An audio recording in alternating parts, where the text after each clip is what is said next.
Hello दोस्तों, मैं self Gopal Joshi MBBS student. स्वागत है आपका आज के हमारे लेक्चर में। आज का अपना टॉपिक है फ्रॉग चैप्टर की एनसीईआरटी रीडिंग। फ्रॉग, इसका साइंटिफिक नेम है राना टिग्रीना, इंडियन फ्रॉग। ठीक है, उसकी एनसीईआरटी रीडिंग, एनसीईआरटी में उसके बारे में क्या क्या बता रखा है वो हम जानेंगे। तो स्टार्ट करते हैं। Frogs can live both on land and in fresh water. ये फ्रेश वाटर में भी रहते हैं और लैंड पर भी रहता है। ये क्वेश्चन आ सकता है कि फ्रेश वाटर या मैरीन वाटर, तो आंसर क्या जाएगा? Fresh water. And sorry and belong to class amphibia और फाइलम कॉर्डेटा। ये एम्फीबिया क्लास में, जिसका वो जो कौन से फाइलम से बिलोंग करता है? कॉर्डेटा से। ठीक है। The most common species of frog found in India is Rana tigrina. Rana tigrina उसका साइंटिफिक नेम है, जिसमें राना शो करता है जीनस को और जो टिग्रीना है वो शो करता है स्पीसीज को। They do not have constant body temperature. इनका बॉडी टेम्परेचर कांस्टेंट नहीं रहता। जो इंटरनल बॉडी टेम्परेचर है वो कांस्टेंट नहीं रहता। ठीक है। Their body temperature varies with the temperature of environment. Such animals are called cold blooded और पाइक्लोथर्मस। तो ऐसे जो एनिमल्स है जो अपना इंटरनल टेम्परेचर कांस्टेंट नहीं रख पाते, वो क्या कहलाते हैं? कोल्ड ब्लडेड और पाइक्लोथर्मस। जैसे हम अपनी बात करें, हम क्या है? होमोसेपियंस है, ह्यूमंस है। तो अपना जो बॉडी टेम्परेचर है ना, इंटरनल बॉडी टेम्परेचर, वो कांस्टेंट रहता है। कितना रहता है? 37 डिग्री सेल्सियस के अप्रॉक्स। ठीक है। तो हम क्या कहलाते हैं? एक्सटर्नोथर्मस। और जो नहीं रख पाते कांस्टेंट, वो क्या कहलाते हैं? पाइक्लोथर्मस। ये इकोलॉजी में लिखा हुआ है एनसीईआरटी में। You might have also noticed changes in the colour of frogs while they are in grasses and on dry land. They have the ability to change the color to hide them from their enemies. अब इनमें क्या है, अगर ये grass पर रहते हैं या जमीन पर रहते हैं तो उसके हिसाब से ये कलर चेंज कर लेता है। जैसे ये गिरगिट करता है ना, ये राना टिग्रीना भी करता है। ठीक है। This protective colouration is called mimicry. और ये जो प्रोटेक्टिव कलरेशन करने की टेक्निक है, ये क्या कहलाती है? मिमिक्री। अब खुद देखो ना कि मिमिक्री वर्ड क्यों दिया है। अब कोई एक्टर है, मतलब कि कोई कलाकार है, वो किसी एक्टर की एक्टिंग करता है। ठीक है। तो उसके जैसे आवाज़ निकालता है तो हम क्या बोलते हैं कि वो मिमिक्री कर रहा है। तो ये अगर घास में जा रहा है तो घास का कलर ले रहा है, अगर ये ज़मीन पर जा रहा है तो ज़मीन का कलर ले रहा है। तो इसको हम क्या बोलेंगे? एज ये मिमिक्री हो गई। ठीक है। You may also know that frogs are not seen during peak summer and winter. During this period, they take shelter in the burrows to protect them from extreme heat and cold. अब गर्मी और सर्दी से बचने के लिए ये क्या करता है? समर स्लीप करता है और विंटर स्लीप। समर स्लीप को क्या बोलते हैं? एस्टिवेशन। विंटर स्लीप को क्या बोलते हैं? हाइबरनेशन। ठीक है। अब जानेंगे मॉर्फोलॉजी। मॉर्फोलॉजी और एनाटॉमी में हमें डिफरेंस पता होना चाहिए कि मॉर्फोलॉजी क्या होती है और एनाटॉमी क्या होती है। मॉर्फोलॉजी मतलब कि बाहर से ये कैसा दिखाई देता है, और एनाटॉमी मतलब कि उसके शरीर के अंदर क्या क्या है, जैसे कि क्या क्या सिस्टम है, कैसे ऑर्गन्स है, तो वो क्या होती है? एनाटॉमी होती है। तो हम पहले पढ़ेंगे मॉर्फोलॉजी। ठीक है। Have you ever touch the skin of frog? अब इसमें एक क्वेश्चन पूछा है कि क्या कभी आपने फ्रॉग की स्किन को टच किया है? The skin is smooth and slippery. जब हम उसे टच करेंगे ना तो उसकी जो स्किन होती है ना, वो हमें स्मूथ लगेगी और ऐसे लगेगी कि वो फिसल रही है। ठीक है। Due to the presence of mucus.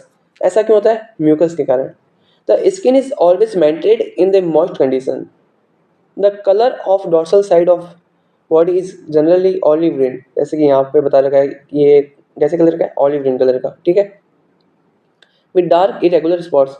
Dark irregular spots ये दिखाई दे रहा है। ठीक है। On the ventral side the skin is uniformly pale yellow. ये पेल येलो होती है वेंट्रल साइड से। ठीक है। The frog never drinks water but absorb it through the skin. ये इंपॉर्टेंट लाइन है कि फ्रॉग कभी पानी नहीं पीता है, लेकिन वो स्किन से उसे एब्जॉर्ब करता है। ठीक है। Body of A frog is divisible into head and trunk. इनकी जो बॉडी होती है वो हेड एंड ट्रंक में डिवाइड करता है, क्योंकि इनमें नेक की नहीं होती और टेल भी नहीं होती। ठीक है। Above the mouth, a pair of nostrils is present. Eyes are bulged and covered by nictitating membrane that protects them while in water. जब ये पानी में होता है तब इनकी आंखों को एक nictitating membrane नाम की एक membrane होती है जो प्रोटेक्ट करती है पानी से। ठीक है। On either side of eyes, a membranous tympanum receives sound, और उसको हम क्या बोलते हैं? ईयर बोलते हैं। ठीक है। The forelimbs and hind limbs help in swimming, walking, leaping, and burrowing. The hind limbs end in 5 digits and they are larger and muscular than forelimbs that end in 4 digits. हम देखते हैं इसमें ये hind limb है और ये four limb है। जो हाइंड लिम्ब है ये मस्कुलर है देन फोर लिम्ब्स, और हाइंड लिम्ब्स में होती है 5 डिजिट्स, फोर लिम्ब्स में होते हैं 4 डिजिट्स। हम इसको ऐसे याद रख सकते हैं, फोर लिम्ब्स में 4 डिजिट्स। ठीक है। 4 to 4। ठीक है। Feet have webbed digits that help in swimming.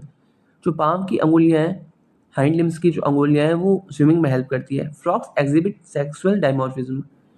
Sexual dimorphism का मतलब कि जो मेल या फीमेल है हम उनमें अंतर कर सकते हैं, ठीक है। कैसे कर सकते हैं? जो मेल होते हैं ना, male frogs can be distinguished by the presence of sound producing vocal sacs. उनमें होते हैं वोकल सेक्स होते हैं जो साउंड प्रोड्यूस करते हैं। And also a copulatory pad, और एक कॉपुलेटरी पैड भी होता है on the first digit of the fore limbs which are absent in female frogs.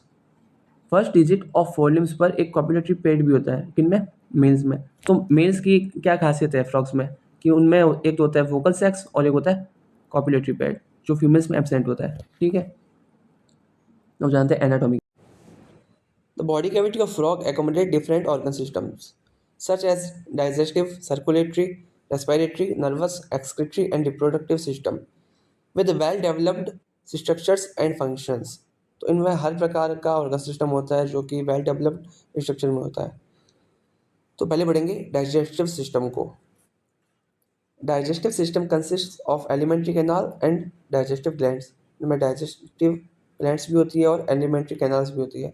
The alimentary canal is short because frogs are carnivores, ये important line है, and has the length of intestine is reduced. The mouth opens into the buccal cavity that leads to the esophagus through pharynx.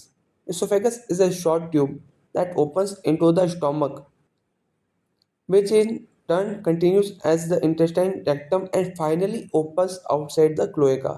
ठीक है, esophagus short होती है। तो short होने का reason क्या है? क्योंकि फ्रॉग क्या होता है? कार्निवोर्स होता है। Liver secretes bile that is stored in the gallbladder. Pancreas, a digestive gland, produces pancreatic juice containing digestive enzymes. Food is captured by the bilobed tongue. अब जो टंग होती है वो कैसी होती है? बाइलोब्ड होती है। जो इंपॉर्टेंट होगा ना मैं बता दूंगा क्योंकि वो नीट में आ सकता है as MCQ. Digestion of food takes place by the action of HCl and gastric juice secreted from the walls of stomach. Partially digested food called chyme is passed from stomach to the first part of small intestine. The duodenum, जो small intestine की first part कौन सी होती है? Duodenum होती है। The duodenum receives bile from gallbladder and pancreatic juice from the pancreas. Bile कहाँ से लेता है? गॉलब्लैडर से लेता है, और pancreatic juice from pancreas through a common bile duct. और इन दोनों को रिसीव करने के लिए एक कॉमन डक्ट होती है जिसे बोलते हैं common bile duct. Common bile duct किन किन को लेकर जाती है? एक तो लेकर जाती है बाइल को और एक लेकर जाती है पैनक्रियाटिक जूस को। बाइल इमल्सिफाई फैट, बाइल का काम क्या है? फैट का इमल्सिफिकेशन, ठीक है। And pancreatic juice digest carbohydrates and proteins. Pancreatic juice में एंजाइम्स होते हैं जो कार्बोहाइड्रेट और प्रोटीन का डाइजेशन करता है, ठीक है। Final digestion takes place in the intestine. Digested food is absorbed by the numerous finger-like folds in the inner wall of intestine called villi and microvilli. Digestion कर लिया तो अब इनका एब्जॉर्प्शन करना है। एब्जॉर्प्शन करने के लिए जो इंटेस्टाइन की इनर वॉल है उनमें विलाई एंड माइक्रोविलाई होते हैं, ठीक है। The undigested solid waste moves into the rectum and passes out through cloaca. Cloaca द्वारा जो अनडाइजेस्टेड फूड है वो बाहर निकल जाता है, ठीक है। अब देखते हैं रेस्पिरेटरी सिस्टम को। एनसीईआरटी की लाइनें समझनी है तो सिंपली हम ये समझ लेंगे, ठीक है। Frogs respire on land and in the water by two different methods. Land और वाटर में ये डिफरेंट मेथड से रेस्पिरेशन करता है। तो पहले देखते हैं वाटर की। In water skin acts as aquatic respiratory organs, cutaneous respiration. अब पानी में क्या है, जो स्किन होती है ना वो रेस्पिरेटरी ऑर्गन की तरह वर्क करती है, ठीक है। और ज़मीन पर की बात करें तो उधर लंग्स करते हैं main. Water skin in water skin acts as aquatic respiratory organ, cutaneous respiration. Dissolved oxygen in the water is exchanged through the skin by diffusion. On land, buccal cavity, skin and lung act as the respiratory organ. Skin भी करती है। Skin जो है पानी और ज़मीन दोनों जगहों पर रेस्पिरेटरी ऑर्गन की तरह वर्क करती है, ठीक है। The respiration by lung is called pulmonary respiration. The lungs are a pair of elongated pink colored sac like structures present in the upper part of the lung region. Air enters through the nostrils into the buccal cavity and then to lungs.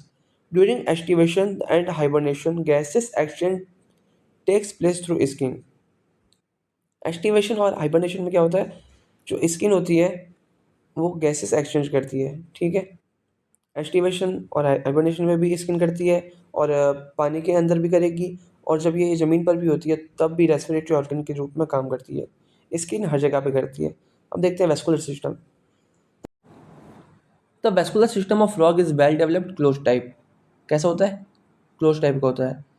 Frogs have a lymphatic system also. अब इनमें lymphatic system भी होता है और blood vascular system भी होता है, ठीक है। लिम्फेटिक सिस्टम में क्या होता है? Lymph channels, lymph nodes. Blood vascular system में heart, blood vessels and blood.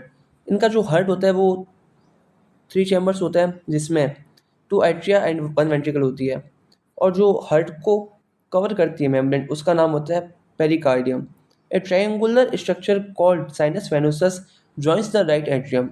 Sinus venosus right atrium पर जॉइंट होती है, जो कि वेना केवा से ब्लड को रिसीव करती है, ठीक है। The ventricle opens into a sac like conus arteriosus on the ventral side of heart. The blood from the heart is carried to all part of the body by the arteries, ठीक है। अब इसमें ये 2 लाइनें हैं, उसमें बता रखा है आर्टरी सिस्टम और वेन सिस्टम के बारे में। जो आर्टरीज होती है ना, वो हार्ट से ब्लड को दूर लेके जाती है, और जो वेन्स होती है वो ब्लड को हार्ट की ओर लेके आती है, ठीक है। Special venous connection between liver and intestine as well as the kidneys and lower parts of the body are present in the frogs. जो लीवर एंड इंटेस्टाइन के बीच में होता है उसे बोलते हैं हिपेटिक पोर्टल सिस्टम, और जो किडनी एंड लोअर पार्ट के बीच में होता है उसे बोलते हैं renal portal system. The blood is composed of plasma and cells. Cells कौन कौन सी? RBC, WBC, platelets. अब इनमें जो आरबीसी होती है वो न्यूक्लिएटेड होती है। ह्यूमन बींग्स में कैसी होती है? न्यूक्लियस नहीं होता आरबीसी में, अन्यूक्लिएटेड। बट फ्रॉग्स में न्यूक्लियस होता है। And contain red colour pigment. RBCs are nucleated and contain red colored pigment, namely hemoglobin. The lymph is different from blood. It lacks few proteins and lymph RBCs. अब जो lymph होता है ना, उसमें RBC और protein नहीं होती है, ठीक है। The blood carries nutrients, gases and water to the respective sites during the circulation. The circulation of blood is achieved by the pumping action of muscular heart. Excretory system में हम पहले उनके जो ऑर्गन्स होते हैं ना, हम उनकी बात करते हैं। कौन कौन से ऑर्गन्स होते हैं? किडनी होते हैं, यूरेटर होता है, क्लोएका, यूरिनरी ब्लैडर। किडनी होती है रेड बीन लाइक स्ट्रक्चर, जो कि पोस्टीरियरली बोथ साइड होती है बॉडी में, ठीक है, वर्टिब्रल कॉलम में। Each kidney is composed of several structures and functional units called uriniferous tubules or nephrons. 2 ureters emerge from the kidneys in the male frogs. Male frog में और क्या होता है? जो यूरेटर्स होते हैं ना, वो यूरिनोजेनिटल डक्ट की तरह काम करता है, बट फीमेल्स में यूरेटर और ओविडक्ट दोनों सेपरेटली क्लोएका में ओपन होते हैं। The thin walled urinary bladder is present ventral to the rectum which also opens in the cloaca. ये भी क्लोएका में ओपन होता है, यूरिनरी ब्लैडर भी। The frog excretes urea and thus is a ureotelic animal. Excretory wastes are carried by blood into the kidney where it is separated and excreted. The system for control and coordination is highly evolved in the frog. It includes both neural system and endocrine glands. The chemical coordination of various organs of the body is achieved by hormones which are secreted by the endocrine glands. Endocrine gland से endocrine hormone secrete होता है। The prominent endocrine glands found in the frog are pituitary, thyroid, parathyroid, thymus, pineal body, pancreatic, islets, adrenal and gonads. The nervous system is organised into a central nervous system. Central nervous system में क्या होता है? CNS में brain and spinal cord. A peripheral nervous system, जिसमें क्या होता है? Cranial and spinal nerves. And an autonomic nervous system, sympathetic and parasympathetic. There are 10 pairs of cranial nerves arising from the brain. Cranial nerves कितनी होती है? 10 pairs होती है। Brain is enclosed in a bony structure called brain box, जिसे बोलते हैं cranium. Important line है. Brain is enclosed in a bony structure called brain box. The brain is divided into forebrain, midbrain, and hindbrain. Forebrain includes olfactory lobes, paired cerebral hemispheres, and unpaired diencephalon. The midbrain is characterized by a pair of optic lobes. Mid में क्या होते हैं? Optic lobes होती हैं. Hind brain consist of cerebellum and medulla oblongata. The medulla oblongata passes out through the foramen magnum and continues into spinal cord, which is enclosed in the vertebral column. क्या बोल रहा है? Hind brain में जो medulla एब्लोगेंटा होता है ना, उससे वो फोरामेन मैग्नम से पास करता है and continues into spinal cord which is enclosed in the vertebral column. Medulla oblongata hind brain का पार्ट है, मतलब कि जो लास्ट में होता है वो हाइंड ब्रेन है, ठीक है ना. ब्रेन में पीछे की तरफ में ये प्रेजेंट होता है. जो कि फोरामेन मैग्नम एक स्ट्रक्चर होती है अपने स्कल के अंदर, उससे पास करता है और फिर वो स्पाइनल कॉर्ड में एंटर करता है. Frog has different types of sense organs, namely organs of touch, sensory papillae, ठीक है. टेस्ट के लिए टेस्ट बर्ड्स होती है, स्मेल के लिए नेजल एपिथेलियम होता है और विजन के लिए आइज होती है, और सुनने के लिए tympanum with internal years, tympanum, ठीक है. Out of this eyes and internal ears as well organized structures, and the rest are irrig- cellular irrigations around nerves endings. क्या बोल रहा है? जो आइज और इंटरनल ईयर है ना, वो वेल ऑर्गेनाइज्ड होता है. उसके अलावा जो भी सेंस ऑर्गन्स है ना, सेंसरी ऑर्गन्स, वो सेल्यूलर एग्रीगेशन है केवल, ठीक है.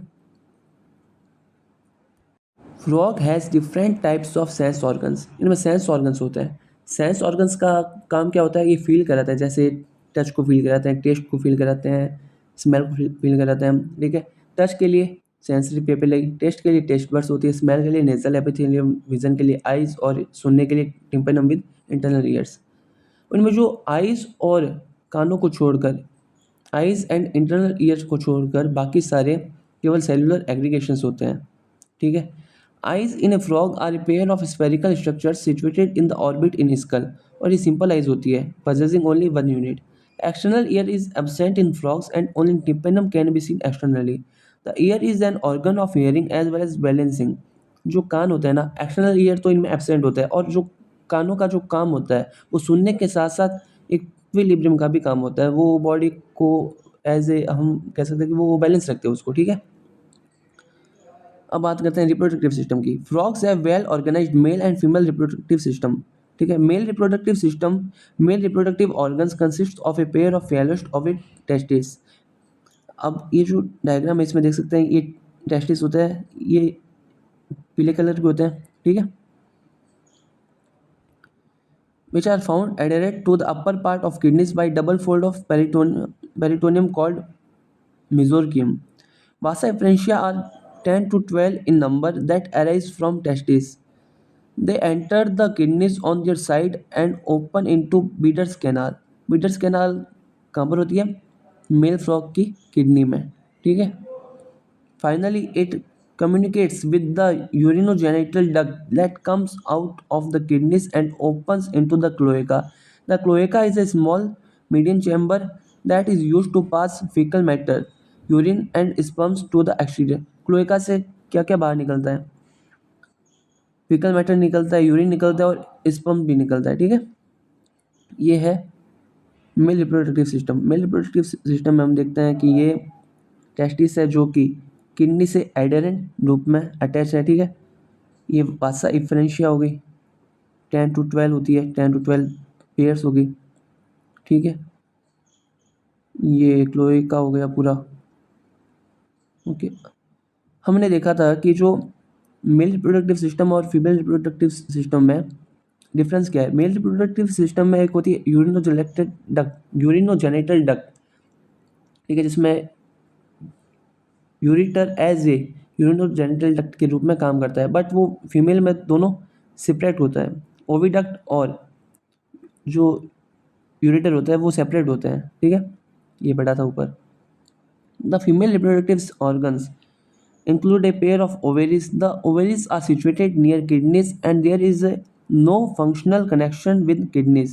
इनका किडनी के साथ में कोई फंक्शनल कनेक्शन नहीं होता ओवरीज का। इसमें था ना, ये देख सकते हैं कि they enter the kidneys on their side and open into bidders canal. ये जो वासा डिफरेंशिया है ये किडनी में एंटर होती है। बट फीमेल रिप्रोडक्टिव सिस्टम की बात करें तो इसमें तो ये दोनों सेपरेट है, ठीक है, ये ओविडक्ट है, ये किडनी, तो ये सेपरेट है दोनों, ठीक है। A pair of oviduct arising from the ovaries opens into the cloaca separately. A mature female can lay 2500 to 3000 ओवा एट ए टाइम। ये क्वेश्चन आ सकता है और ये आता भी है क्वेश्चन कि जो मैच्योर फीमेल होती है वो कितना ले करती है ओवा का, तो 2500 से 3000 के बीच में एक टाइम पर। Fertilisation is external and takes place in water. External fertilisation होता है और पानी के अंदर होता है। Development involves a larva stage called tadpole. Tadpole undergoes metamorphosis to form the adult. Adult बनाने के लिए जो टैडपोल होता है वो मेटामॉर्फोसिस करेगा, ठीक है। ये बातें होगी राना टिग्रीना की एनाटॉमी और मॉर्फोलॉजी हमने जान ली। अब जानते हैं उसके कुछ बेनिफिशियल के बारे में। Frogs are beneficial for mankind because they eat insects and protect the crop की रक्षा करते हैं इंसेक्ट खा करके। Frogs maintain ecological balance because they serve as an important link of a food chain and food web in the ecosystem. In some countries, the muscular legs of frog are used as a food by man. कुछ देशों में उसके जो muscular legs होता है वो as a food use किया जाता है, ठीक है। आज की अपनी क्लास थी एनसीईआरटी रीडिंग ऑफ फ्रॉग। अपनी अगली क्लास भी होगी कोई दूसरी एनसीईआरटी रीडिंग, तो कोई दूसरे चैप्टर की। तब तक के लिए लॉजिकल गोपाल को सब्सक्राइब करें and thanks for watching this video.